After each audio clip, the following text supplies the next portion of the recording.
Ya, assalamualaikum warahmatullahi wabarakatuh. Perkenalkan, nama saya Muhammad Baki Adrian Ramadan dengan NIM 23110163100011.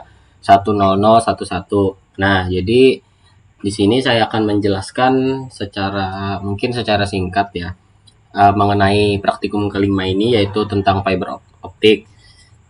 Jadi ada beberapa aspek atau beberapa hal yang akan saya jelaskan di video ini, mungkin seperti uh, apa itu fiber optik, terus ada kayak alat dan bahan atau termasuk dalam prosedur ininya lah, stepnya juga maksudnya. Dan juga sesuai dengan laprak mungkin saya akan kasih tahu juga nanti di akhir mungkin sedikit kendala yang saya rasakan di praktikum kali ini.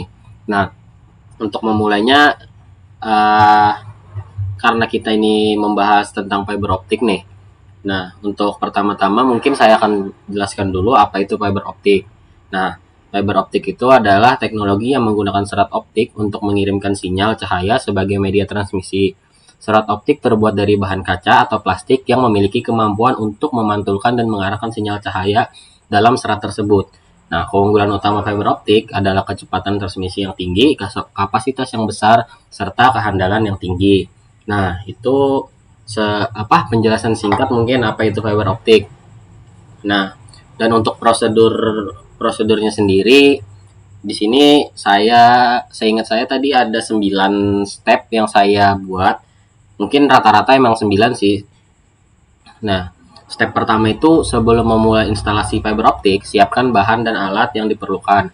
Setelah menyiapkan bahan yang diperlukan, lakukan pemeriksaan visual pada kabel fiber optik untuk memastikan tidak ada kerusakan fisik atau lipatan yang berlebihan.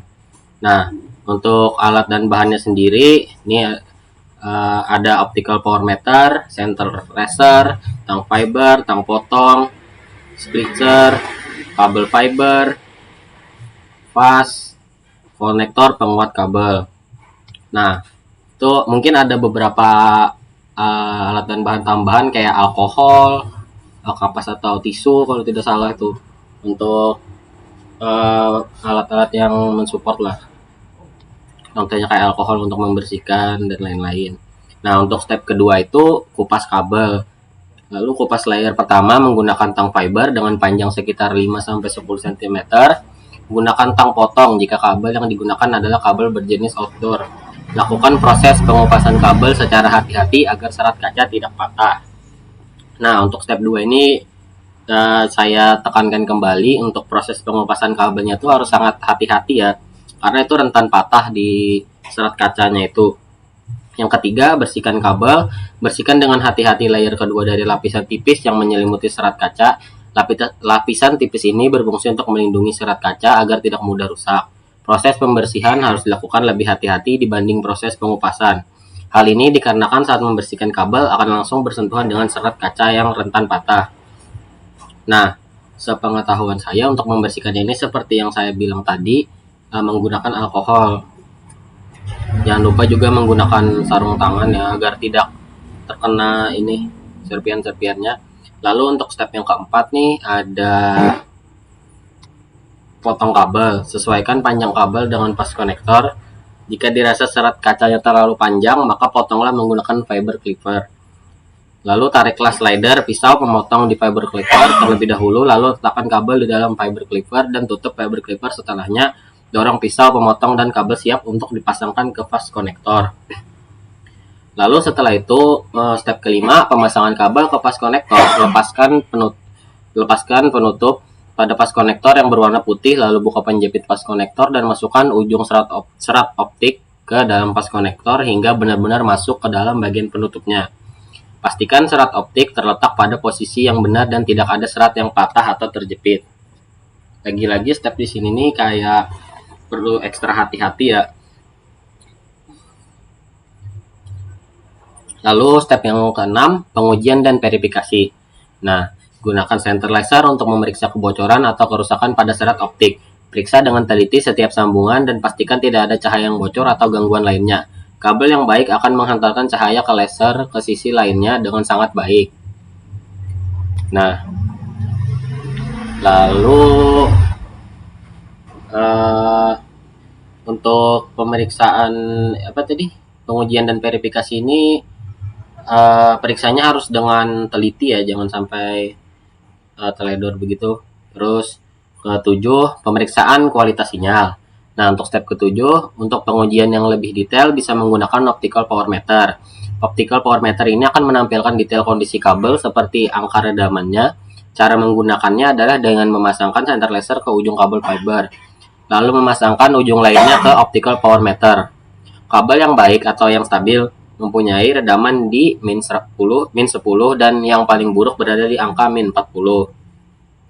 Nah, lalu step yang ke-8 ya, ke-8, pemasangan dan dengan splitter. Nah, jika ingin menggunakan penguat kabel untuk menjaga sambungan, maka masukkan dulu penguat kabel ke salah satu kabel. Setelah itu, singkirkan penguat kabel ke samping agar tidak mengganggu proses splitting. Buka penutup splitter dan atur pengaturan sesuai petunjuk produsen. Pastikan splitter berada di tempat yang stabil dan tidak bergerak. Lalu masukkan ujung serat optik yang akan digabungkan ke dalam splitter dengan hati-hati. Pastikan serat optik terletak pada posisi yang benar dan tidak ada serat yang patah atau terjepit. Jika kabel yang akan disambungkan adalah kabel berjenis outdoor, pastikan posisi kabel cukup baik agar proses splitting tidak terganggu.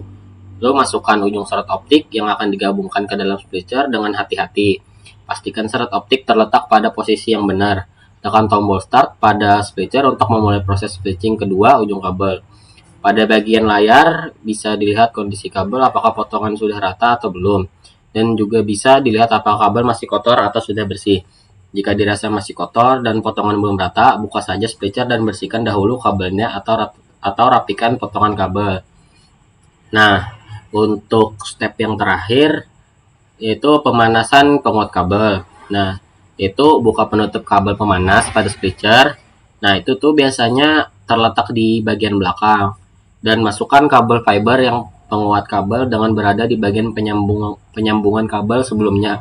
Lalu tutup penutup pemanas. Lalu aktifkan pemanas kabel dan biarkan kabel terpapar panas selama beberapa detik.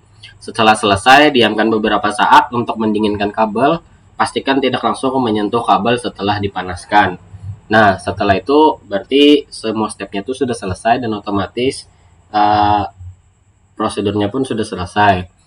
Dan untuk saya pribadi, keresahan atau kekurangan yang saya katakan di awal tadi, yang saya bilang akan saya katakan di akhir, pada praktikum kali ini nih kita tidak mempraktikannya secara langsung ya, dimana membuat praktikan ini kayak tidak maksimal lah dalam pemahamannya tentang fiber optik ini. Ya mungkin juga karena tidak bisa dipungkiri, mungkin karena keterbatasan alat dan bahan juga. Jadi seadanya aja. Tapi saya rasa jika kami bisa melakukan secara langsung mungkin akan lebih mudah dalam praktikan ini untuk memahami semuanya. Namun karena apa adanya sekarang ya beginilah. Jadi saya juga bingung apa yang saya bisa ini kan. Jadi hanya menjelaskan ulang apa yang saya bikin di laprak. Nah, mungkin segitu saja dari saya. Maaf bila ada kekurangan. Assalamualaikum warahmatullahi wabarakatuh.